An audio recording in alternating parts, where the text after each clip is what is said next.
મનસુખ સાગઠિયાની મુશ્કેલીમાં વધારો થયો છે તો સમાચાર રાજકોટથી સામે આવ્યા, જેમાં આરએમસીના તત્કાલીન ટીપીઓની મુશ્કેલીમાં વધારો થયો છે।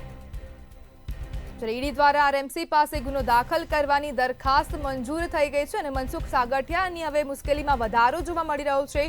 ગુનો દાખલ કરવાની દરખાસ્ત કમિટીએ મંજૂર કરી દીધી છે। સાગઠિયા વર્ગ 1નો કર્મી હોવાથી તપાસની મંજૂર ફરજિયાત કરી દેવામાં આવી।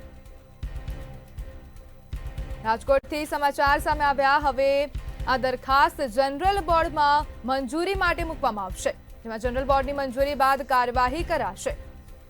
મનસુખ સાગઠિયાની મુશ્કેલીમાં વધારો થયો છે અને મની લોન્ડરિંગ અંતર્ગત હવે કાર્યવાહી કરવામાં આવશે। મની લોન્ડરિંગના કેસમાં હવે મનસુખ સાગઠિયાની મુશ્કેલીમાં વધારો થયો, ગુનો દાખલ કરવાની દરખાસ્ત કમિટીએ મંજૂર કરી દીધી છે।